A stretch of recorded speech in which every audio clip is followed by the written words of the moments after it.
ಈ 3 ಉಪಚುನಾವಣೆಗಳ ಭಾಗವಾಗಿ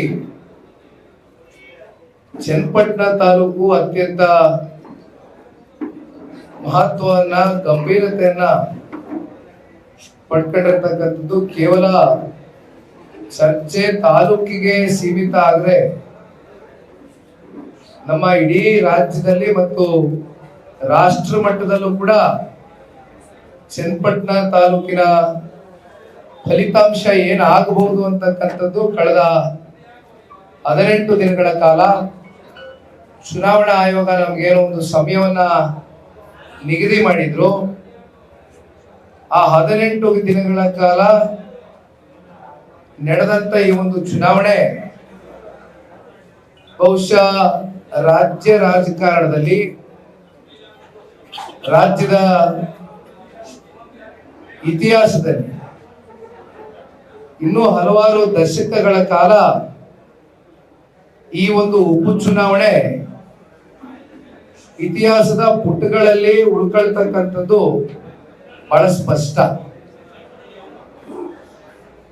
ಕೊನೆಯ ಹಂತದ ಕಾಲಘಟ್ಟದಲ್ಲಿ ಬದಲಾದ ಕೆಲವೊಂದಷ್ಟು ರಾಜಕಾರಣದ ಸನ್ನಿವೇಶಗಳು ತಾವೆಲ್ಲರೂ ಕೂಡ ನೋಡ್ಕೊಂಡ್ ಬಂದಿದ್ದೀರಿ. ವಿಶೇಷವಾಗಿ ಮೊದಲನೇದಾಗಿ ನಾನು ನಮ್ಮ ಮಾಧ್ಯಮದ ಮಿತ್ರರು, ನಮ್ಮ ಜಿಲ್ಲಾ ಮಾಧ್ಯಮದ ಮಿತ್ರರಿಂದ ಹಿಡಿದು ರಾಜ್ಯ ಮಟ್ಟದ ಎಲ್ಲ ನಮ್ಮ ಮಾಧ್ಯಮದ ಮಿತ್ರರು, ಎಡಿಟೋರಿಯಲ್ ಸೆಕ್ಟರ್ ಇರ್ಬೋದು, ರಿಪೋರ್ಟರ್ಸ್ ಇರ್ಬೋದು, ಕ್ಯಾಮರಾಮನ್ಗಳಿರ್ಬೋದು, ತಾವೆಲ್ಲರೂ ಕೂಡ ನನ್ನ ಪರವಾಗಿ ಅತ್ಯಂತ ಸಹಕಾರವನ್ನ ಕೊಟ್ಟಿದ್ದೀರಿ. ನಾನು ಮರೀಲಿಕ್ಕೆ ಸಾಧ್ಯ ಇಲ್ಲ. ನಿಮ್ಮೆಲ್ರಿಗೂ ಮೊದಲನೇದಾಗಿ 2 ಪಕ್ಷದ ಮುಖಂಡರುಗಳು, ಕಾರ್ಯಕರ್ತರುಗಳ ಕಡೆಯಿಂದ ನಿಮಗೆ ಅಭಿನಂದನೆಗಳನ್ನ ಸಲ್ಲಿಸಲಿಕ್ಕೆ ಇಷ್ಟಪಡ್ತೇನೆ. ಈ ಒಂದು ಉಪಚುನಾವಣೆ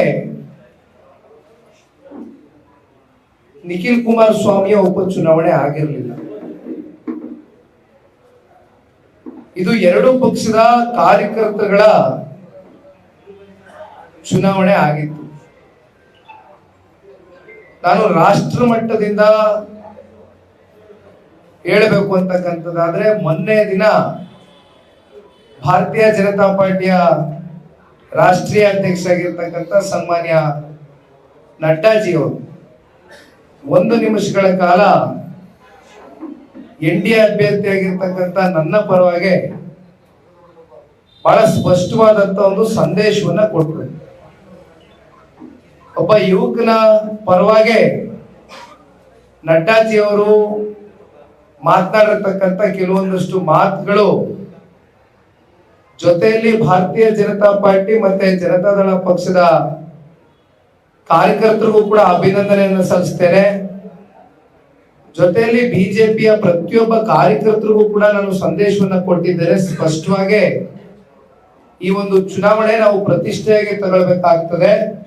ನಾವು ಒಗ್ಗಟ್ಟಾಗಿ ಚುನಾವಣೆ ಮಾಡ್ತಕ್ಕಂಥದಕ್ಕೆ ಮತ್ತೊಮ್ಮೆ ನಾನು ಮಾತನ್ನ ತಿಳಿಸ್ಲಿಕ್ಕೆ ಬಯಸ್ತೇನೆ ಅಂತಕ್ಕಂಥದ್ದನ್ನ ನಡ್ಡಾಜಿ ಅವರು ಬಹಳ ಸ್ಪಷ್ಟವಾಗಿ 1 ನಿಮಿಷದ ಒಂದು ವಿಡಿಯೋ ಮೂಲಕ ಒಂದು ಸಂದೇಶವನ್ನು ಸಾರಿದ್ರು.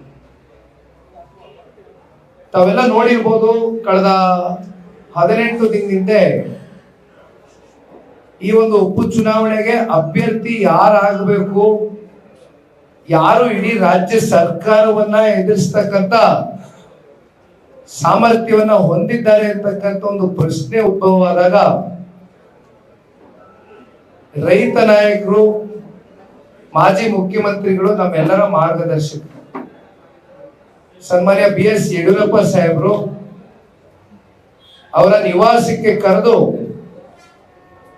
ವಿರೋಧ ಪಕ್ಷದ ನಾಯಕರಾಗಿರ್ತಕ್ಕಂಥ ಅಶೋಕಣ್ಣ ಅವರು, ಮತ್ತೊಬ್ರು ಮಾಜಿ ಉಪಮುಖ್ಯಮಂತ್ರಿಗಳಾಗಿರ್ತಕ್ಕಂಥ ಡಾಕ್ಟರ್ ಅಶ್ವಥ್ ನಾರಾಯಣ್ ಸಾಹೇಬರು, ಕೇಂದ್ರದ ಸಚಿವರಾಗಿರ್ತಕ್ಕಂಥ ಸನ್ಮಾನ್ಯ ಪ್ರಹ್ಲಾದ್ ಜೋಶಿ ಜಿ ಅವರು, ಈ ರೀತಿ ಬಹುತೇಕ ರಾಜ್ಯ ಮತ್ತೆ ರಾಷ್ಟ್ರ ಮಟ್ಟದ ನಾಯಕರು ಅನೇಕರು ಕೂತ್ಕೊಂಡು ಚರ್ಚೆ ಮಾಡಿದ್ರು. ಇಡೀ ರಾಜ್ಯ ಸರ್ಕಾರ, ಮುಖ್ಯಮಂತ್ರಿಗಳು, ಉಪಮುಖ್ಯಮಂತ್ರಿಗಳು ಜೊತೆಯಲ್ಲಿ ಸಚಿವ ಸಂಪುಟದ ಹಾದಿಯಾಗಿ ಈ ಒಂದು ಉಪಚುನಾವಣೆಯನ್ನ ಬಹಳ ಗಂಭೀರವಾಗಿ ಪರಿಗಣನೆಗೆ ತಗೊಂಡು ಒಟ್ಟಾರೆಯಾಗಿ NDA ಅಭ್ಯರ್ಥಿಯ ವಿರುದ್ಧವಾಗಿ ಎಲ್ಲಾ ರೀತಿ ತಂತ್ರಗಳು, ಪ್ರತಿತಂತ್ರಗಳು, ಕುತಂತ್ರಗಳು ಎಲ್ಲವೂ ಕೂಡ ಸಿದ್ಧಪಡಿಸಿ ಯುದ್ಧದಲ್ಲಿ NDA ಅಭ್ಯರ್ಥಿನ ಮಟ್ಟ ಹಾಕ್ಲಿಕ್ಕೆ ಸಜ್ಜಾಗಿದ್ದಾರೆ ಅಂತಕ್ಕಂಥ ಒಂದು ವಿಚಾರ ತಿಳಿದು ಬಂದಾಗ ಕೊನೆ ಹಂತದ ಕಾಲಘಟ್ಟ ಬೆಳವಣಿಗೆ ಎಲ್ಲವೂ ಕೂಡ ನೋಡಿದ್ದೀರಿ. ಇಡೀ ರಾಜ್ಯ ನೋಡಿದ್ದಾರೆ. JP ಭವನದ ಪಕ್ಷದ ಕಚೇರಿಯಲ್ಲಿ ಮಧ್ಯಾಹ್ನ 12 ಗಂಟೆಗೆ ಸಭೆಯನ್ನು ಕರೆದಿದ್ದು, ಮಧ್ಯಾಹ್ನ 1-1:30 ಗಂಟೆವರೆಗೂ ಯಾವುದೇ ತೀರ್ಮಾನ ತಗೊಳ್ಬಾರ್ದು. ಜೊತೆಯಲ್ಲಿ JDS ನಿಂದ ಚನ್ನಪಟ್ಟಣದ ವಿಚಾರಕ್ಕೆ ಸಂಬಂಧಪಟ್ಟಂತೆ ತೀರ್ಮಾನಗಳು JDS ಪಕ್ಷ ತಗೊಳ್ತಕ್ಕಂಥದ್ದು ಆಗಬಾರ್ದು. ಯಾವುದೇ ತೀರ್ಮಾನ ತಗೊಳ್ತಕ್ಕಂಥದ್ದಾದ್ರೂ ಭಾರತೀಯ ಜನತಾ ಪಾರ್ಟಿಯ ರಾಷ್ಟ್ರೀಯ ನಾಯಕರು, ರಾಜ್ಯ ನಾಯಕರು, ನಮ್ಮ ನಾಯಕರು ಕೂತು ಒಂದು ಸಮಾಲೋಚನೆಯನ್ನ ನಡೆಸಿ ಆರೋಗ್ಯಕರವಾದಂತ ವಾತಾವರಣವನ್ನ ಮತ್ತೆ ಪೂರಕವಾಗಿ ಸೃಷ್ಟಿ ಮಾಡಬೇಕು ಅಂತಕ್ಕಂಥ ಹಿನ್ನೆಲೆಯಲ್ಲಿ ತೀರ್ಮಾನ ಅಂತಿಮವಾಗಿ ತಗೊಂಡಂಥದ್ದು ಭಾರತೀಯ ಜನತಾ ಪಾರ್ಟಿಯ ರಾಷ್ಟ್ರೀಯ ನಾಯಕರು, ಅದು ರಾಷ್ಟ್ರೀಯ ಅಧ್ಯಕ್ಷರಾಗಿರ್ತಕ್ಕಂಥ ನಡ್ಡಾಜಿ ಅವರು ಫೋನ್ ಮಾಡಿದ್ರು. ಮಧ್ಯಾಹ್ನ 1:15 ಗಂಟೆ ಸಮಯ, ನಾವೆಲ್ಲರೂ ಚೇಂಬರ್ ಅಲ್ಲಿ ಕೂತಿದ್ವು. ಕಾರ್ಯಕರ್ತರು, ಮುಖಂಡರುಗಳ ಸಭೆಯನ್ನು ಕೂಡ ಕರೆದಿದ್ವು. ಅವರು ಬಂದು 1-1:30 ಗಂಟೆ ಆಗಿತ್ತು. ಸನ್ಮಾನ್ಯ ಕುಮಾರಣ್ಣ ಅವರು ಕೂಡ ಯಾವ ರೀತಿ ತೀರ್ಮಾನ ತಗೊಳ್ಬೇಕು ಅಂತಕ್ಕಂಥ ಸಂದಿಗ್ಧ ಪರಿಸ್ಥಿತಿ ಇತ್ತು. ಕೊನೆಗೆ ನಡ್ಡಾಜಿ ಅವರು ಸಾಕಷ್ಟು ವಿಚಾರಗಳು ಆಗೋಗಿದೆ, ನಡೆದೋಗಿದೆ, ಅದ್ರ ಬಗ್ಗೆ ಮಾತನಾಡೋದಿಲ್ಲ, ಎಲ್ಲವೂ ಕೂಡ ಜಗಜ್ಜಾಹಿರ. ಇಲ್ಲಿ ನಮ್ಮ ಜಿಲ್ಲಾಧ್ಯಕ್ಷರಾಗಿರ್ತಕ್ಕಂಥ ಸನ್ಮಾನ್ಯ A. ಮಂಜಣ್ಣ ಅವರು ಅವರ ಹಾದಿಯಾಗಿ ಸಾಕಷ್ಟು ಶಾಸಕರು, ಮಾಜಿ ಸಚಿವರು, ಮಾಜಿ ಶಾಸಕರು ರಾಡಿಸನ್ ಬ್ಲೂ ಹೋಟೆಲ್ ಒಂದು ಮೀಟಿಂಗ್ ನ ದೀರ್ಘಕಾಲ ಮಾಡಿದ್ರು. ಒಂದ್ ಕಡೆ JDS ನ ಸೀಟ್ ಆಗಿರ್ತಕ್ಕಂಥ ಹಿನ್ನೆಲೆಯಲ್ಲಿ ಸನ್ಮಾನ್ಯ ಕುಮಾರಣ್ಣ ಅವರು ಪ್ರತಿನಿಧಿಸಿ ಲೋಕಸಭಾ ಚುನಾವಣೆಯ ಅನಿರೀಕ್ಷಿತ ಬೆಳವಣಿಗೆಯ ಹಿನ್ನೆಲೆಯಲ್ಲಿ ಮಂಡ್ಯ ಹೋಗಿ ನಿಂತ ಸಂದರ್ಭದಲ್ಲಿ ಕ್ಷೇತ್ರ ತೆರವಾಯಿತು. ತದನಂತರ ಬಹಳಷ್ಟು ಬೆಳವಣಿಗೆಗಳಾಯಿತು. ಹಿಂದಿನ ಕಾಂಗ್ರೆಸ್ನ ಅಭ್ಯರ್ಥಿಗಳು ನವದೆಹಲಿಗೆ ಹೋದ್ರು. ಕುಮಾರಣ್ಣನ ಬಳಿ ಕೂತು ನನಗೆ ನಿಲ್ತಕ್ಕಂಥದಕ್ಕೆ ನಾನು ಆಸಕ್ತನಿದ್ದೇನೆ, ನನಗೊಂದು ಅವಕಾಶ ಕೊಟ್ಟರೆ ನಾನು ನಿಲ್ತೇನೆ ಅಂತಕ್ಕಂಥದ್ದನ್ನ ಕೇಳಿದ್ದು ಉಂಟು. ಕುಮಾರಣ್ಣ ಅವರು ಕೂಡ ಆಯ್ತು, ಆಗಿದ್ರೆ ನೀವು ನಮ್ಮ ಪಕ್ಷದ ಮುಖಂಡರು, ಕಾರ್ಯಕರ್ತರನ್ನ ವಿಶ್ವಾಸಕ್ಕೆ ತಗೊಂಡು ಹೋಗ್ತಕ್ಕಂಥ ಕೆಲಸ ಮುಂದುವರಿಸಿ ಅಂತ ಹೇಳಿದ್ರು. ಅಲ್ಲಿಂದ ಯಾವ ರೀತಿ ಸ್ಟೇಟ್ಮೆಂಟ್ಗಳು ಪತ್ರಿಕೆಗಳಲ್ಲಿ ಒಂದು ಮಾಧ್ಯಮಕ್ಕೆ ಕೊಟ್ಟಂತ ಸಂದರ್ಶನದ ಕೆಲವೊಂದಷ್ಟು ಗೊಂದಲದ ಹೇಳಿಕೆ ಎಲ್ಲವೂ ಕೂಡ ಜಗಜ್ಜಾಹಿರ ನಾವು ನೋಡಿದ್ವಿ. ಇವೆಲ್ಲ ಆದಾಗ ಅಂತಿಮವಾಗಿ ಸನ್ಮಾನ್ಯ ಕುಮಾರಣ್ಣ ಅವರು ಇನ್ನೇನು ಚುನಾವಣೆ ಬಹುಶಃ ಒಂದು 15 ದಿನ ಇತ್ತು ಅಂತ ಅಂದ್ಕೊಳ್ತಾರೆ.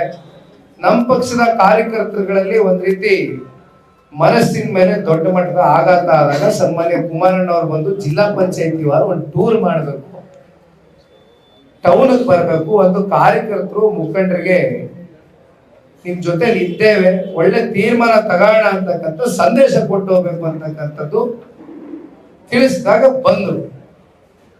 ಬಂದು ನಾವು ಎಲ್ಲ ರೀತಿ ಸಂದೇಶವನ್ನ ಕೊಟ್ಟು, ಆಗಲೂ ಕೂಡ JDS ಮತ್ತೆ ಬಿಜೆಪಿಯ ಮಧ್ಯೆ ಈಗೇನು ನಾವು ಲೋಕಸಭಾ ಚುನಾವಣೆ ಸಂದರ್ಭದಲ್ಲಿ ತಗೊಂಡಿರ್ತಕ್ಕಂಥ ತೀರ್ಮಾನಕ್ಕೆ ಇಡೀ ರಾಜ್ಯದ 7.5 ಕೋಟಿ ಜನತೆ ಆಶೀರ್ವಾದ ಮಾಡಿದ್ದಾರೆ. ಕಾಂಗ್ರೆಸ್ ಪಕ್ಷದ 1.5 ವರ್ಷದ ದುರಾಡಳಿತ, ಭ್ರಷ್ಟಾಚಾರ ಪ್ರತಿಯೊಂದನ್ನು ಕೂಡ ಇವತ್ತು ಎತ್ತಿಡಿತಕ್ಕಂಥ ಕೆಲಸ ವಿರೋಧ ಪಕ್ಷದ ಸ್ಥಾನದಲ್ಲಿ ಕೂತಿರ್ತಕ್ಕಂಥ JDS ಬಿಜೆಪಿ ಮಾಡ್ತಾ ಬಂದಿದ್ದೇವೆ. ಅದರಲ್ಲೂ ಇತ್ತೀಚೆಗೆ ಮಹರ್ಷಿ ವಾಲ್ಮೀಕಿ ನಿಗಮದ ಅಭಿವೃದ್ಧಿಯಲ್ಲಿ ಇಟ್ಟಿರ್ತಕ್ಕಂಥ ಹಣ ಜೊತೆಯಲ್ಲಿ ನೇರವಾಗಿ ಮುಖ್ಯಮಂತ್ರಿಗಳ ಕುಟುಂಬ ಯಾವ ರೀತಿ ಮೂಡದ ಒಂದು ಕಡತಗಳನ್ನ ಬದಲಾವಣೆ ಮಾಡ್ತಕ್ಕಂಥದ್ರಲ್ಲಿ ನೇರವಾಗಿ ಶಾಮೀಲಾಗಿದೆ. ಇವೆಲ್ಲವನ್ನು ಕೂಡ ಜನಗಳಲ್ಲಿ ಒಂದು ಜಾಗೃತಿಯನ್ನ ಮೂಡಿಸ್ತಕ್ಕಂಥ ಕೆಲಸವನ್ನ ಮಾಡಿದ್ದು ಪಾದಯಾತ್ರೆ ಮೂಲಕ. ಅದನ್ನ ಎರಡು ಪಕ್ಷದ ಕಾರ್ಯಕರ್ತರು ಜೊತೆಗೂಡಿ ಯಶಸ್ವಿಯಾಗಿ ಮಾಡಿದ್ರು. ಈ ಒಂದು ನಮ್ಮ ಸಂಬಂಧ ಶಾಶ್ವತವಾಗಿ ಉಳ್ಕೊಳ್ಬೇಕಾಗ್ತದೆ. ಇದು ರಾಜ್ಯದ 7.5 ಕೋಟಿ ಕನ್ನಡಿಗರ ಒಂದು ಹಿತಾಸಕ್ತಿ ಕಾಪಾಡತಕ್ಕಂಥ ಹಿನ್ನೆಲೆಯಲ್ಲಿ ನಮ್ಮ ಹಾಗೂ ಭಾರತೀಯ ಜನತಾ ಪಾರ್ಟಿಯ ಸಂಬಂಧ ಶಾಶ್ವತವಾದಂತ ಸಂಬಂಧ ಆಗಬೇಕು ಅಂತಕ್ಕಂಥದ್ದು ನಮ್ಮೆಲ್ಲರ ಒತ್ತಾಸೆ, ಅಭಿಪ್ರಾಯ. ಹಾಗಾಗಿ ಸನ್ಮಾನ್ಯ ಕುಮಾರಣ್ಣ ಅವರಿಗೆ, ಸನ್ಮಾನ್ಯ ದೇವೇಗೌಡರು ಸಾಹೇಬರಿಗೆ ಮನಸ್ಸಲ್ಲಿ ಯಾವುದೇ ತೀರ್ಮಾನಗಳು ನಾವು ತಗೊಳ್ತಕ್ಕಂಥ ಸೂಕ್ತ ತೀರ್ಮಾನಗಳ ಅಂತಿಮವಾಗಿ ಬಿಜೆಪಿಯ ರಾಷ್ಟ್ರೀಯ ರಾಜ್ಯ ನಾಯಕರುಗಳೇ ಅವರ ಕಡೆಯಿಂದ ತಗೊಳ್ತಕ್ಕಂಥದ್ದು ಉತ್ತಮ ಅಂತಕ್ಕಂಥ ನಿರ್ಧಾರ ಆಯಿತು. 1:15 ಗಂಟೆಗೆ ಮಧ್ಯಾಹ್ನ JP ಭವನದಲ್ಲಿ ಫೋನ್ ಬಂತು.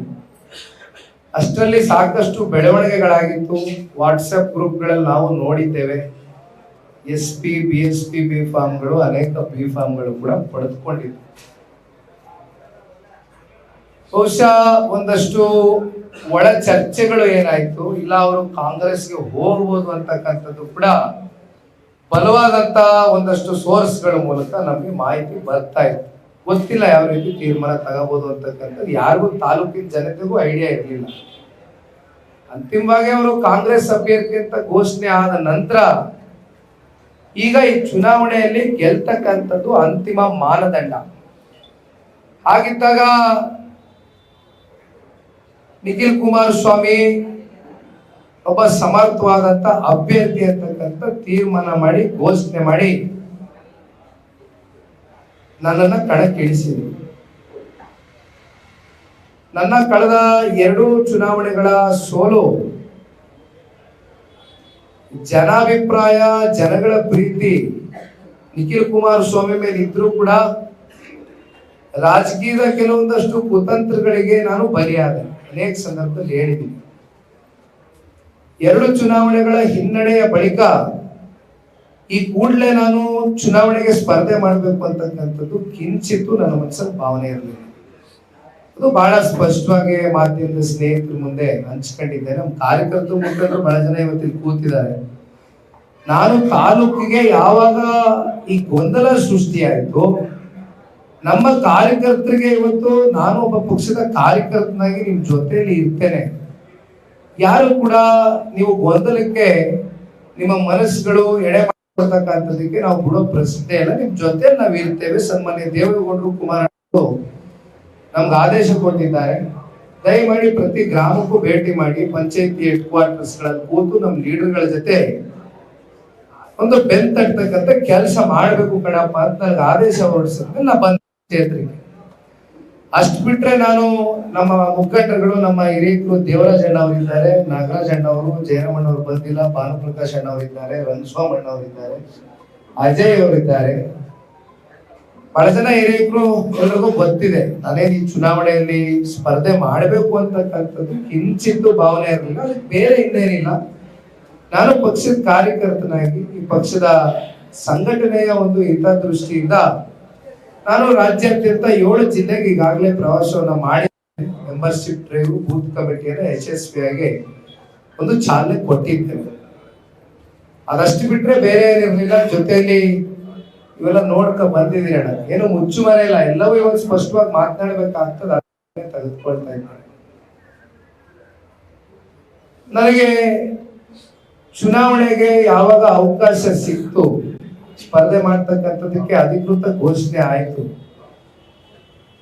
15 ದಿನದಲ್ಲಿ ನನ್ನ ನಾಮಪತ್ರ ಸಲ್ಲಿಕೆಗೆ ವಿಶೇಷವಾಗಿ ಬಹುಶಃ ಚನ್ನಪಟ್ಟಣ ತಾಲೂಕಿನ 220ಕ್ಕೂ ಹೆಚ್ಚು ಹಳ್ಳಿಗಳಿಂದ, ನಮ್ಮ ನಗರ ಭಾಗದಲ್ಲಿ ಇರ್ತಕ್ಕಂಥ 31 ವಾರ್ಡ್ಗಳಿಂದ, ಬಹುತೇಕ ಚನ್ನಪಟ್ಟಣ ತಾಲೂಕಿನ ಹಿರಿಯರು, ಯುವಕರು, ಹೆಣ್ಣುಮಕ್ಕಳು, ಎಲ್ಲಾ ಜಾತಿ, ಸಮುದಾಯ, ವರ್ಗ, ಧರ್ಮನು ಕೂಡ ಬಂದು ನನ್ನ ಜೊತೆಯಲ್ಲಿ ಮೊದಲನೇ ದಿನವೇ ನನಗೆ ವಿಶ್ವಾಸ ತುಂಬಿಸ್ತಕ್ಕಂಥ ಕೆಲಸ ಮಾಡಿದ್ರು. ದೊಡ್ಡ ಮಟ್ಟದಲ್ಲಿ ಜನ ಸೇರಿ ಅಲ್ಲಿಂದ ನಾನು 18 ದಿನಗಳ ಕಾಲ, ಬಹುಶಃ ನಾವೆಲ್ಲರೂ ಒಂದು 2-3 ಗಂಟೆ ನಿದ್ರೆ ಮಾಡಿದ್ರೆ ಹೆಚ್ಚೇನೋ ನಮ್ಗೆ ಗೊತ್ತಿಲ್ಲ, ನಿದ್ರೆ ಬರ್ತಾ ಇರ್ಲಿಲ್ಲ. ಯಾಕೆಂದ್ರೆ ಇಂಥ ಒಂದು ಉಪಚುನಾವಣೆ, ಅದರಲ್ಲೂ ನಾನು ಅಭ್ಯರ್ಥಿ ಆದಂತ ಸಂದರ್ಭದಲ್ಲಿ ನನ್ನ ಮೇಲೆ ಇವತ್ತು 2 ಪಕ್ಷದ ನಾಯಕರು, ಕಾರ್ಯಕರ್ತರು ಇಷ್ಟು ವಿಶ್ವಾಸವನ್ನ ಇಟ್ಟು ನನ್ನ ಮೇಲೆ ನನಗೆ ಟಿಕೆಟ್ ಕೊಟ್ಟು ಈ ಉಪಚುನಾವಣೆಯಲ್ಲಿ ಸ್ಪರ್ಧೆ ಮಾಡತಕ್ಕಂತ ಅವಕಾಶ ಕೊಟ್ಟಾಗ ನನಗೂ ಕೂಡ ಒಳಗಡೆಯಿಂದ ಕಾರ್ಯಕರ್ತರಿಗೆ ಪ್ರತಿ ಕ್ಷಣವೂ ಕೂಡ ಹುರಿದುಂಬಿಸ್ತಕ್ಕಂಥ ಕೆಲಸ ಮಾಡಬೇಕಾಗಿತ್ತು. ನನಗೆ ಪೂರ್ವಕವಾಗಿ ಈ ಚುನಾವಣೆಯಲ್ಲಿ ಪ್ರತಿ ಹಳ್ಳಿಗಳಲ್ಲೂ ಆಶೀರ್ವಾದವನ್ನ ಮಾಡಿರ್ತಕ್ಕಂಥದ್ದು ನಮ್ಮ ಹಳ್ಳಿಯ ಹಿರಿಯರು, ಸನ್ಮಾನ್ಯ ದೇವೇಗೌಡರು ಸಾಹೇಬರ ವಯಸ್ಸಿನ ಸಮಕಾಲದವರು, ಜೊತೆಯಲ್ಲಿ ನಮ್ಮ ಅಜ್ಜಿ ವಯಸ್ಸಿನ 80-85 ವರ್ಷದ ವಯಸ್ಸಿನ ತುಂಬಾ ಹೆಣ್ಣು ಮಕ್ಕಳುಗಳು, ತಾಯಂದ್ರು, ನಮ್ಮ ಅಜ್ಜಿ ವಯಸ್ಸಿನ ಹಿರಿಯರು ತಲೆ ಮೇಲೆ ನನಗೆ ಕೈ ಇಟ್ಟು ಆಶೀರ್ವಾದ ಮಾಡಿದ್ದಾರೆ. ಮತ್ತೊಂದು ಯುವ ಸಮುದಾಯ ನನ್ನ ಜೊತೆಯಲ್ಲಿ ನಮ್ಮ ಮುಖಂಡರುಗಳು ಹೇಳ್ತಾ ಇದ್ರು, ಅಣ್ಣ ನಾವು ಯಾವತ್ತೂ ಕೂಡ ಅನೇಕ ಚುನಾವಣೆಗಳನ್ನ ನಾವು ಎದುರಿಸಿದ್ದೇವೆ, ಆದ್ರೆ ಯುವ ಸಮುದಾಯ ಈ ಮಟ್ಟಕ್ಕೆ ಪ್ರತಿ ಹಳ್ಳಿಗಳಲ್ಲೂ ಬಂದು ನಿಂತು ಹೆಜ್ಜೆನ ಹಾಕಿರ್ತಕ್ಕಂಥದ್ದು ಬಹುಶಃ ಇದೇ ಮೊದಲನೇ ಬಾರಿ ನಾವು ನೋಡ್ತಾ ಇದ್ದೇವೆ ಅಂದಾಗ ನಮ್ಮ ಚನ್ನಪಟ್ಟಣ ತಾಲೂಕಿನ ಯುವಕರು ನನ್ನ ಮೇಲೆ ಇಟ್ಟಿರ್ತಕ್ಕಂಥ ಒಂದು ಭರವಸೆ, ನಿಮ್ ಜೊತೆಯಲ್ಲಿ ನಾನು ಶಾಶ್ವತವಾಗಿರ್ತೇನೆ, ನಿಮ್ಮ ಕಷ್ಟದಲ್ಲಿ ನಾನು ಪಾಲ್ದಾರನಾಗಿ ಪ್ರಾಮಾಣಿಕವಾಗಿ ಹೆಜ್ಜೆ ಹಾಕ್ತೇನೆ ಅಂತ ಮಾತಿನ ಮೂಲಕ ಮತ್ತೊಮ್ಮೆ ಹೇಳಲಿಕ್ಕೆ ಇಷ್ಟಪಡ್ತೇನೆ. ಬಹುಶಃ ಈ ಒಂದು ಉಪಚುನಾವಣೆಯ ಅಗ್ನಿ ಪರೀಕ್ಷೆ ಇರ್ತಕ್ಕಂಥದ್ದನ್ನ ಪ್ರಾರಂಭಿಕ ಹಂತದಲ್ಲಿ ನಾನೇನು ಹೇಳಿದೆ, ನಿನ್ನೆ ದಿನ ಹತ್ತತ್ರ 88.80% ಮತದಾನ ಏನಾಗಿದೆ. ಬಹುಶಃ ಚನ್ನಪಟ್ಟಣದ ಇತಿಹಾಸದಲ್ಲಿ ಇದು ಮೊದಲನೇ ಬಾರಿ ಇಷ್ಟು ಕಿಕ್ಕೆರೆದು ಜನ ಬಂದು ಮತ ಚಲಾವಣೆ ಮಾಡಿರ್ತಕ್ಕಂಥದ್ದು. ಇದು ಒಂದು ದೊಡ್ಡ ಇತಿಹಾಸ, ಮತ್ತೆ ಒಂದು ದೊಡ್ಡ ಸ್ಪಷ್ಟ ಸಂದೇಶ. ತಾಲೂಕಿನ ಜನತೆ ಈ ಒಂದು ಉಪಚುನಾವಣೆಯಲ್ಲಿ ನಾವುಗಳೆಲ್ಲರೂ ಒಂದು ಪ್ರಮುಖವಾದಂತ ಪಾತ್ರವನ್ನು ವಹಿಸತಕ್ಕಂತ ಹಿನ್ನೆಲೆಯಲ್ಲಿ ಬಂದು ಸೇರಿ ಹತ್ತತ್ರ 90% ಇವತ್ತು ವೋಟಿಂಗ್ ಆಗಿರ್ತಕ್ಕಂಥದ್ದು ನೋಡಿದಾಗ ಇವತ್ತು ಹಲವು ಸಂಘ ಸಂಸ್ಥೆಗಳಿಂದ ಹಿಡಿದು ವಿದ್ಯಾರ್ಥಿಗಳಿಂದ ಹಿಡಿದು ನಮ್ಮ ನಗರದಲ್ಲಿ ಇರ್ತಕ್ಕಂಥ ಹಾಗೂ ಹಳ್ಳಿಗಳ ಆಟೋ ಚಾಲಕರಿಂದ ಹಿಡಿದು ಬೀದಿ ಬದಿ ವ್ಯಾಪಾರಿಗಳಿಂದ ಹಿಡಿದು ಬಹಳ ಪ್ರಮುಖವಾದಂತ ಅಂಶ ನಾನು ಗಮನಿಸಿದ್ದು, ನಮ್ಮ ಚನ್ನಪಟ್ಟಣ ತಾಲೂಕಿನ ವೋಟರ್ಸ್ ಬಹಳ ಜನ ಇವತ್ತು ಬೆಂಗಳೂರು ಸಿಟಿಲೂ ಇದ್ದಾರೆ, ರಾಜ್ಯಾದ್ಯಂತ ಹಲವಾರು ಜಿಲ್ಲೆಗಳು ತಾಲೂಕುಗಳಲ್ಲಿ ಅವರ ಕುಟುಂಬದ ಸಮೇತರಾಗಿ ಅವರ ಜೀವನ ನಿರ್ವಹಣೆ ಮಾಡ್ತಾ ಇದ್ದಾರೆ. ಅವರೆಲ್ಲರೂ ಕೂಡ ಇವತ್ತು ವಾಲಂಟಿಯರ್ಸ್ ಆಗಿ ವಾಲಂಟರಿ ಬಂದು ಈ ಚುನಾವಣೆಯಲ್ಲಿ ಮತದಾನ ಮಾಡಲೇಬೇಕು ಅಂತಕ್ಕಂಥ ಹಿನ್ನೆಲೆಯಲ್ಲಿ ಅವರು ಸಮಯ ಮೀಸಲಿಟ್ಟು ಇಡೀ ಕುಟುಂಬದ ಸಮೇತ ಹಾಕಿದ್ದಾರೆ. ಜೊತೆಯಲ್ಲಿ ಇವತ್ತು 2 ಪಕ್ಷದ ಕಾರ್ಯಕರ್ತರ ಬಗ್ಗೆ ನಾನು ಹೇಳಲೇಬೇಕಾಗ್ತದೆ.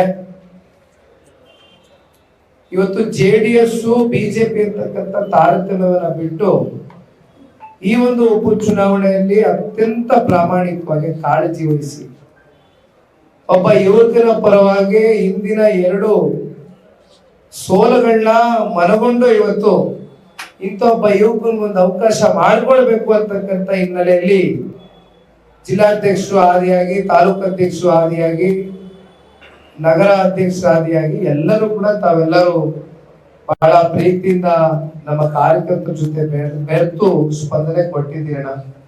ನಿಮಗೂ ಕೂಡ ಧನ್ಯವಾದಗಳನ್ನ ತಿಳಿಸ್ತೇನೆ. ಅಂತಿಮವಾಗಿ ನಿನ್ನೆ ದಿನ ಮತವನ್ನ ಚಲಾವಣೆ ಮಾಡಿರ್ತಕ್ಕಂಥ ಮತದಾರ ಪ್ರಭುಗಳು ತಾವೆಲ್ಲರೂ ಕೂಡ ಒಬ್ಬ ಯುವಕನಿಗೆ ನಿನ್ನೆ ದಿನ ಒಂದು ಅವಕಾಶವನ್ನ ಮಾಡಿದ್ದೀರಾ ಅಂತಕ್ಕಂಥ ಅತ್ಯಂತ ದೃಢವಾದಂತ ನಂಬಿಕೆ ಇವತ್ತು ನನ್ನಲ್ಲಿ, ನನ್ನ ಹೃದಯದಲ್ಲಿ ಉಟ್ಕೊಂಡಿದೆ. ಪ್ರಾರಂಭಿಕ ಹಂತದಲ್ಲಿ ನಾನು ಚುನಾವಣೆಗೆ ನಾಮಪತ್ರ ಸಲ್ಲಿಕೆ ಮಾಡಿದಾಗ ಪ್ರತಿನಿತ್ಯನೂ ಕೂಡ ನನಗೆ ವಿಶ್ವಾಸ ಬೆಳೀತಾ ಹೋಗ್ತು. ಅದಕ್ಕೆ ಕಾರಣನೇ ಚನ್ನಪಟ್ಟಣ ತಾಲೂಕಿನ ಮತದಾರರು, ಅವರ ವಿಶ್ವಾಸದ ಮಾತುಗಳು. ಇಲ್ಲ, ಒಬ್ಬ ಯುವಕನಿಗೆ ಈ ಬಾರಿ ಒಂದು ಪರೀಕ್ಷೆ ಮಾಡಬೇಕು, ಒಂದು ಅವಕಾಶ ಕೊಡಬೇಕು ಅಂತಕ್ಕಂಥದ್ದು ತಾವೆಲ್ಲ ಭಾವಿಸಿದ್ದೀರಿ. ನಿನ್ನೆ ಪರವಾಗಿ, ನನ್ನ ಪರವಾಗಿ ಆಶೀರ್ವಾದ ಮಾಡಿದ್ದೀರಿ ಅಂತಕ್ಕಂಥದ್ದು ನಾನು ಬಹಳ ನಂಬಿದ್ದೇನೆ.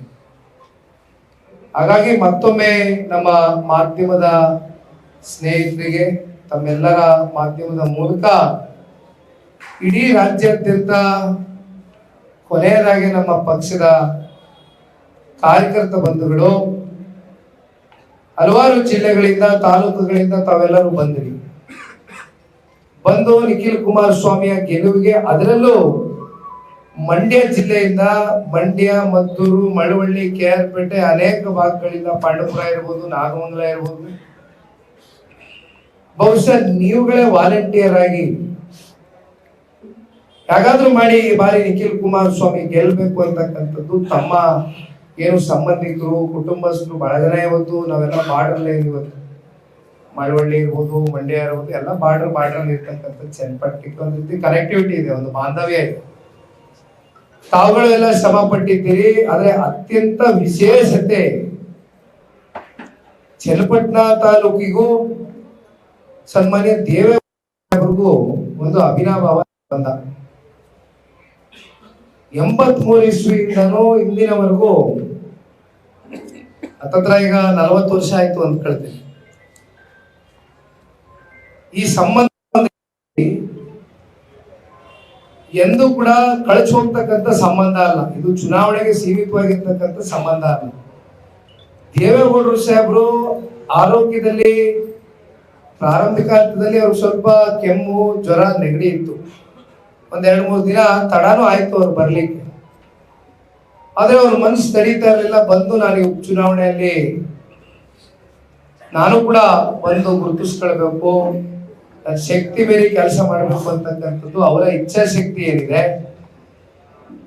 ಅನೇಕ ಜನ ವಿರೋಧ ಪಕ್ಷದವರು ಟೀಕೆಯನ್ನ ಮಾಡಿದ್ರು. ಆದ್ರೆ ನಾನು ಅವತ್ತು ವೇದಿಕೆ ಮೂಲಕ ಇಲ್ಲಿ ನಿಖಿಲ್ ಕುಮಾರಸ್ವಾಮಿ ನಿಂತಿದ್ದಾನೆ ಅಂತಕ್ಕಂಥದ್ದು, ಆದ್ರೆ ಪಕ್ಷದ ಯಾವುದೇ ಸಾಮಾನ್ಯ ಕಾರ್ಯಕರ್ತರಿಗೆ ಟಿಕೆಟ್ ಕೊಟ್ಟಂತ ಸಂದರ್ಭದಲ್ಲೂ ಕೂಡ ಸನ್ಮಾನ್ಯ ದೇವೇಗೌಡರು ಸಾಹೇಬರಾಗ್ಲಿ, 2 ಪಕ್ಷದ ನಾಯಕರಾಗ್ಲಿ ನಾವಿಷ್ಟೇ ಕಾಳಜಿಯನ್ನ ವಹಿಸು ಸಮಿತಿ ಕೆಲಸ ಮಾಡ್ತಾ ಇದ್ವಿ. ಇದು ಬಹಳ ಸ್ಪಷ್ಟ, ಅದ್ರಲ್ಲಿ ಯಾವುದೇ ಅನುಮಾನ ಬೇಡ. ಆದ್ರೆ 6 ದಿನಗಳ ಕಾಲ ಬಹುಶಃ 32 ಸಭೆಗಳು 6 ದಿನಗಳ ಕಾಲ ಒಂದು ಹೋರಾಟದ ಹಿನ್ನೆಲೆಯಲ್ಲಿ ಬಂದಿರತಕ್ಕಂಥ ದೇವೇಗೌಡರು ಸಾಹೇಬರ ಒಂದು ಛಲ 2 ಪಕ್ಷದ ಕಾರ್ಯಕರ್ತರಲ್ಲಿ ಒಂದು ಉತ್ಸಾಹ ಮೂಡಿಸಿದಂತೂ ಸತ್ಯ, ಅದರಲ್ಲಿ ಯಾವುದೇ ಅನುಮಾನ ಇಲ್ಲ. ಅದರಲ್ಲೂ ತಾಲೂಕಿನ ಜನತೆ, ವಿಶೇಷವಾಗಿ ತಾಯಿಗಳು, ಚಕ್ಕೆರೆಯಲ್ಲಿ ನಾನು ನೋಡಿದೆ ಬಹಳ ಅದ್ಭುತವಾಗಿ ಒಂದು ಬಹಿರಂಗ ಸಭೆಯನ್ನ ಅಲ್ಲಿ ನಮ್ಮ ಪಕ್ಷದಲ್ಲೇ ಇದ್ದಂತ 2 ಹಿರಿಯ ಪ್ರಮುಖ ಮುಖಂಡರು ಕಾರಣಾಂತರಗಳಿಂದ ಚುನಾವಣೆ ಬಿಟ್ಟೋದ್ರು ಕೂಡ ಬಹಳ ಜನ ಅವರೆಲ್ಲರೂ ಕೂಡ ಗೌಡ್ರನ್ನ ಕರ್ಸ್ಕೊಂಡು ಇಡೀ ಚಕ್ಕೆರೆ ತಾಯಂದಿರುಗಳು, ಹಿರಿಯರು, ಯುವಕರು ಬಂದು ಸೇರಿದ್ರು. ಬಹುಶಃ ಅವರ ಒಂದು ಕೊಡುಗೆ ಚನ್ನಪಟ್ಟಣ ತಾಲೂಕಿನ ನೀರಾವರಿ ವಿಚಾರವಾಗಿ ಎಂದು ಕೂಡ ಇದು ಮರಿತಕ್ಕಂಥದ್ದಲ್ಲ. ಇತಿಹಾಸ ಯಾರು ಕೂಡ ಮರೆಮಾರಿಸ್ಲಿಕ್ಕೆ ಸಾಧ್ಯ ಇಲ್ಲ. ಅವರು ಈಗಲೂ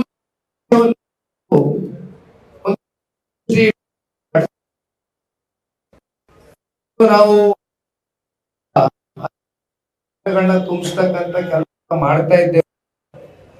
ಇದು ಆಗ್ಲಿಕ್ಕೆ ಸಾಧ್ಯ ಆಗ್ತಾ ಇರಲಿಲ್ಲ. ಭದ್ರವಾದಂತ ಒಂದು ಅಡಿಪಾಯವನ್ನ ನೆಟ್ಟಂತದ್ದೇ ಸನ್ಮಾನ್ಯ ದೇವೇಗೌಡರು ಅಂತಕ್ಕಂಥದ್ದು ಪ್ರತಿಯೊಬ್ಬರ ಭಾವನೆ. ಬಹುಶಃ ಹಿಂದಿನವರೆಗೂ ದೊಡ್ಡವರ ಒಂದು ಬಾಂಧವ್ಯ ಇದೇ ರೀತಿ ಮುಂದುವರೆದಿದೆ. ಇವತ್ತು ಈ ಒಂದು ಉಪಚುನಾವಣೆಗೆ ಅವರ ಆಶೀರ್ವಾದ, ಸಹಕಾರ, ಮಾರ್ಗದರ್ಶನವೇ ಇವತ್ತು ನಮ್ಮೆಲ್ಲರಿಗೂ ಒಂದು ಜೊತೆಯಲ್ಲಿ ಸನ್ಮಾನ್ಯ ಕುಮಾರಣ್ಣ ಅವರು ತಾಲೂಕಿನ ಜನತೆ, ಜಿಲ್ಲೆಯ ಜನತೆ ಇವತ್ತೇನಾದ್ರೂ ಅವರು ಕೇಂದ್ರ ಸಚಿವರ ಕೆಲಸ ಮಾಡ್ತಾರೆ ಅದಕ್ಕೆ ಅವರಿಗೆ ಜನ್ಮ ಇರ್ತಕ್ಕಂಥದ್ದೇ ನಮ್ಮ ರಾಮನಗರ ಜಿಲ್ಲೆ ಚನ್ನಪಟ್ಟಣ ತಾಲೂಕು. ಹಾಗಾಗಿ ಸಾಕಷ್ಟು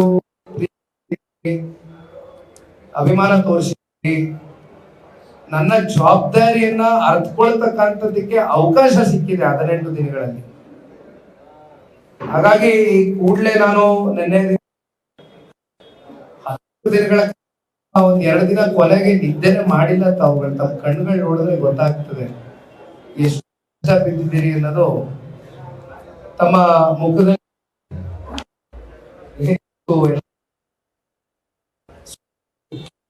ಆದ್ರೂ ಕೂಡ ಎಲ್ಲರಲ್ಲೂ ಒಂದು ಆತ್ಮವಿಶ್ವಾಸ ಇದೆ.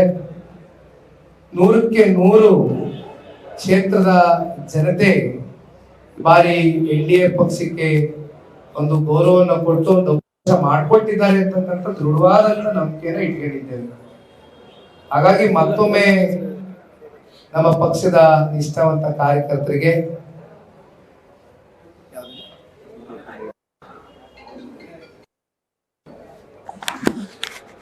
ಅಂತಿಮವಾಗಿ ನಾನು ಮಾತು ಮುಗಿಸ್ಲಿಕ್ಕಿಂತ ಮುಂಚಿತವಾಗಿ ಭಾರತೀಯ ಜನತಾ ಪಾರ್ಟಿಯ ರಾಜ್ಯಾಧ್ಯಕ್ಷರು, ಅತ್ಯಂತ ನಮಗೆ ಆತ್ಮೀಯರಾಗಿರ್ತಕ್ಕಂಥ ಸನ್ಮಾನ್ಯ BY ವಿಜೇಂದ್ರ ಸಾಹೇಬ್ ಅವರ ನೇತೃತ್ವದಲ್ಲಿ ಭಾರತೀಯ ಜನತಾ ಪಾರ್ಟಿಯ ಪಕ್ಷದ ಕಚೇರಿಯಲ್ಲಿ ಒಂದು ಸಭೆಯನ್ನ ಅವರೇ ಕರೆದು ಆಯೋಜನೆ ಮಾಡಿದ್ರು. ಒಂದು ಸಮನ್ವಯ ಎಲ್ಲೂ ಕೂಡ ಕೊರತೆ ಆಗಬಾರ್ದು, ಸಮನ್ವಯತೆ ಕಾಪಾಡಿಕೊಳ್ಬೇಕು ಅಂತಕ್ಕಂಥ ದೃಷ್ಟಿಯಿಂದ ಭಾರತೀಯ ಜನತಾ ಪಾರ್ಟಿಯ ತಾಲೂಕಿನ ಪ್ರಮುಖ ಮುಖಂಡರುಗಳ ಸಭೆಯಲ್ಲಿ ಕರೆದು ಬಹಳ ಸ್ಪಷ್ಟವಾದಂತ ಸಂದೇಶವನ್ನ ವಿಜೇಂದ್ರ ಸಾಹೇಬರು ಕೊಟ್ಟಿದ್ದಾರೆ.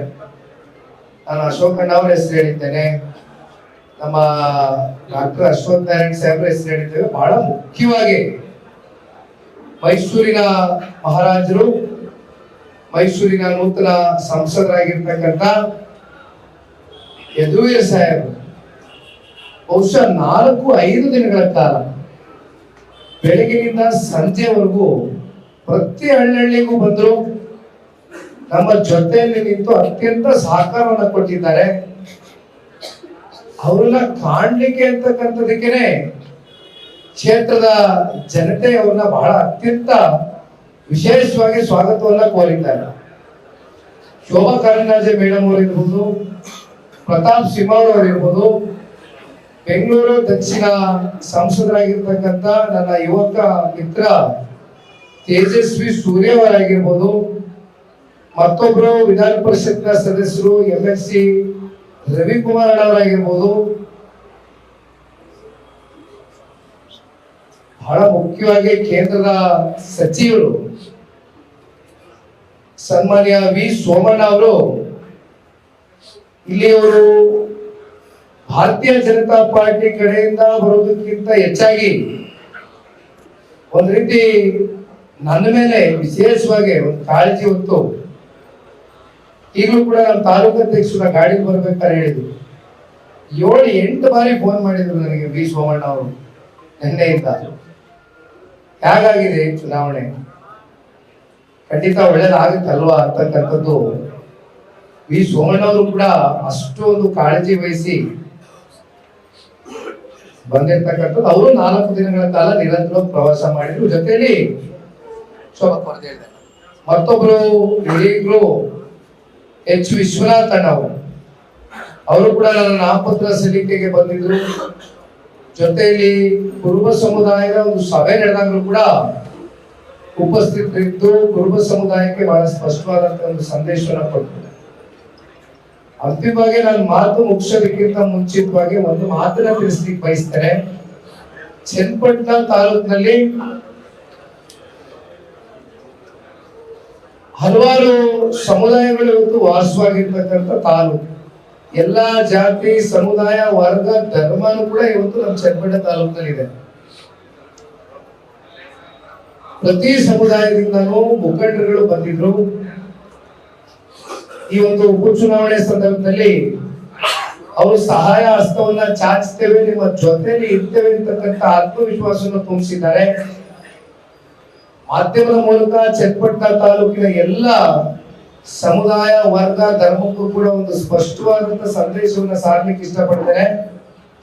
ಕಳೆದ ಉಪಚುನಾವಣೆ ಸಂದರ್ಭದಲ್ಲಿ ನಾವೇನು ಬಹಳ ಹತ್ತಿರದಿಂದ ಒಂದು ವಿಶ್ವಾಸದ ಮಾತುಗಳನ್ನ ಹೇಳಿದ್ದೆ, ಅದನ್ನ ಈ ಉಪಚುನಾವಣೆಯ ಬಳಿಕ ಅದೇ ವಿಶ್ವಾಸವನ್ನ ಇನ್ನೊಂದು 3.5 ವರ್ಷ ಕಾಲಾವಧಿಯಲ್ಲಿ ಎಲ್ಲಾ ಸಮುದಾಯಗಳಿಗೂ ವಿಶೇಷವಾಗಿ ಆದ್ಯತೆಯನ್ನು ಕೊಡ್ತಕ್ಕಂಥ, ನೀವೆಲ್ಲರೂ ವಿಶ್ವಾಸವನ್ನ ಸಂಪಾದನೆ ಮಾಡ್ತಕ್ಕಂಥ ಪ್ರಾಮಾಣಿಕ ಕೆಲಸವನ್ನ ನಿಖಿಲ್ ಕುಮಾರಸ್ವಾಮಿ ಮಾಡೇ ಮಾಡ್ತಾರೆ ಅಂತಕ್ಕಂಥದ್ದು ಈ ಸಂದರ್ಭದಲ್ಲಿ ಹೇಳ್ತಾ, ಅಂತಿಮವಾಗಿ ಬೆಂಗಳೂರು ಗ್ರಾಮಾಂತರ ಲೋಕಸಭಾ ಸಂಸದರಾಗಿರ್ತಕ್ಕಂಥ ಜಯದೇವ ನಿರ್ದೇಶಕರಾಗಿ ಹಲವಾರು ದಶಕಗಳ ಕಾಲ ಸಾಕಷ್ಟು ಜನ ಕುಟುಂಬಗಳ ಒಂದು ಜೀವನವನ್ನ ಉಳಿಸಿರ್ತಕ್ಕಂಥ ಡಾಕ್ಟರ್ CN ಮಂಜುನಾಥ್ ಸಾಹೇಬರು ಕೂಡ ನಮ್ಮ ಜೊತೆಯಲ್ಲಿ ಬಂದು ಸಹಕಾರವನ್ನ ಕೊಟ್ಟಿದ್ದಾರೆ. ಹಳ್ಳಿ ಪ್ರವಾಸವನ್ನ ಮಾಡಿದ್ದಾರೆ.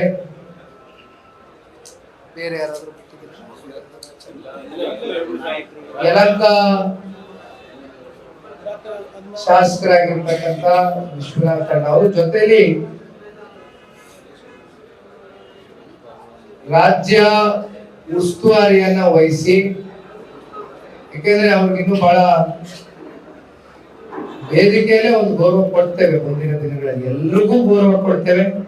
ಯಾರ್ಯಾರು ದುಡಿದಿದ್ದಾರೆ, ಯಾರ್ಯಾರು ಶ್ರಮಿಸಿದ್ದಾರೆ, ಹಗಲು ರಾತ್ರಿ ಅಂತ ನೋಡಿದಿರಾ ತಮ್ಮ ಮನೆ ಮಠಗಳನ್ನ ಬಿಟ್ಟು, ತಮ್ಮ ಕ್ಷೇತ್ರನ ಬಿಟ್ಟು, ಶಾಸಕರು ಮಾಜಿ ಸಚಿವರು ಎಲ್ಲರೂ ಬಂದು ಇವತ್ತು ನಮ್ಮ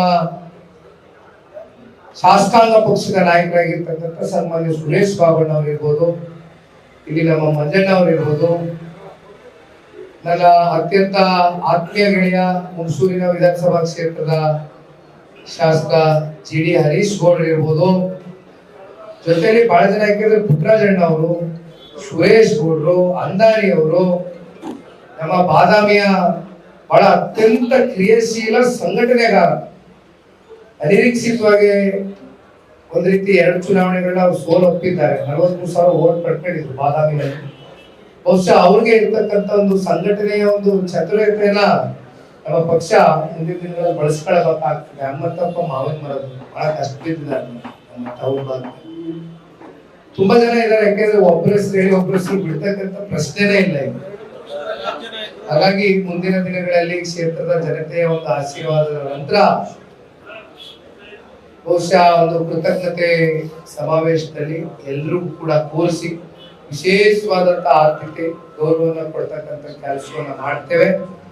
ಮತ್ತೊಮ್ಮೆ ಮಾಧ್ಯಮದ ಸ್ನೇಹಿತರಿಗೆ ತಮ್ಮೆಲ್ಲರ ಒಂದು ಸಹಕಾರ, ಹಗಲು ರಾತ್ರಿ ಅಂದಿರ ತಾವೆಲ್ಲರೂ ನಮ್ಮ ಜೊತೆಯಲ್ಲಿ ನಿಂತು ಹೃದಯ ತುಂಬಿದ ಸಹಕಾರ ಕೊಟ್ಟಿದ್ದೀರಿ. ಜೊತೆಯಲ್ಲಿ ನಮ್ಮ ಮಾಧ್ಯಮದ ಚೀಫ್ಗಳೇನಿದ್ದಾರೆ, ಎಡಿಟೋರಿಯಲ್ ಚೀಫ್ಸ್ ಏನಿದ್ದಾರೆ, ಹಿರಿಯರು, ತಮಗೂ ಎಲ್ಲ ತುಂಬಾ ಹೃದಯ ತುಂಬಿದ ಧನ್ಯವಾದಗಳು, ಸ್ವಾಗತವನ್ನು ಕೋರಲಿಕ್ಕೆ ಇಚ್ಛೆ ಪಡ್ತೇನೆ. ಒಬ್ಬ ಯುವಕರ ಪರವಾಗಿ ತಮ್ಮೆಲ್ಲರ ಸಹಕಾರ ಈ ಒಂದು ಉಪಚುನಾವಣೆಗಷ್ಟೇ ಅಲ್ಲ, ಮುಂದಿನ ದಿನಗಳಲ್ಲೂ ಕೂಡ ಇದೇ ರೀತಿ ನಿಮ್ಮ ಸಹಕಾರ ಇರಲಿ ಅಂತಕ್ಕಂಥದನ್ನ ಇಲ್ಲಿ ಸೇರಿರುವಂತ ಎಲ್ಲ ನಮ್ಮ ಪಕ್ಷದ ಕಚೇರಿಯಲ್ಲಿ ಬಂದಿರತಕ್ಕಂಥ ಎಲ್ಲ 2 ಪಕ್ಷದ ಪ್ರಮುಖ ಮುಖಂಡರುಗಳು, ಕಾರ್ಯಕರ್ತರುಗಳು ಎಲ್ರಿಗೂ ಧನ್ಯವಾದಗಳು, ಅಭಿನಂದನೆಗಳು.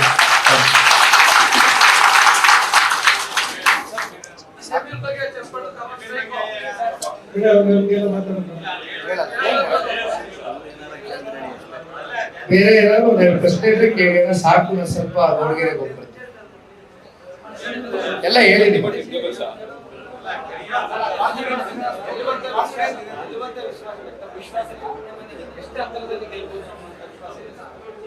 ನನ್ನ ಹಣೆ ಬರವನ್ನ ನನ್ನ ಹಣೆ ಬರ ಬರೀಲಿಕ್ಕೆ ಪ್ರಜಾಪ್ರಭುತ್ವದ ವ್ಯವಸ್ಥೆಯಲ್ಲಿ ಅವಕಾಶ ಇರ್ತಕ್ಕಂಥದ್ದು ಚನ್ನಪಟ್ಟಣ ತಾಲೂಕಿನ ಮತದಾರರಿಗೆ ಮಾತ್ರ. ಹಾಗಾಗಿ ನನ್ನ ಗೆಲುವಿನ ಅಂತರ ಏನಿದೆ ಅಂತಕ್ಕಂಥ ತಮ್ಮ ಪ್ರಶ್ನೆಗೆ ಕ್ಷೇತ್ರದ ಮತದಾರ ಪ್ರಭುಗಳು ನಿನ್ನೆ ದಿನ ಮತಗಟ್ಟೆಗಳಲ್ಲಿ ನನ್ನ ಪರವಾಗಿ ಮತವನ್ನು ಚಲಾವಣೆ ಮಾಡಿದ್ದಾರೆ ಅಂತಕ್ಕಂಥ ಆತ್ಮವಿಶ್ವಾಸ ಒಂದು ನನ್ನಲ್ಲಿ ಇದೆ ಹೊರತುಪಡಿಸಿ ಆ ಅಂತರ ಏನಿದೆ ಅಂತಕ್ಕಂಥದ್ದು 23ನೇ ತಾರೀಕು ನಮ್ಮೆಲ್ಲರಿಗೂ ತೆರೆದ ಪುಸ್ತಕದ ರೀತಿ ಎಲ್ಲ ಕಾಣುತ್ತೆ. ಬೇರೆ ಏನಾಗಿದೆ? ಓಕೆ, ಥ್ಯಾಂಕ್ ಯು ಅಣ್ಣ, ಥ್ಯಾಂಕ್ ಯು.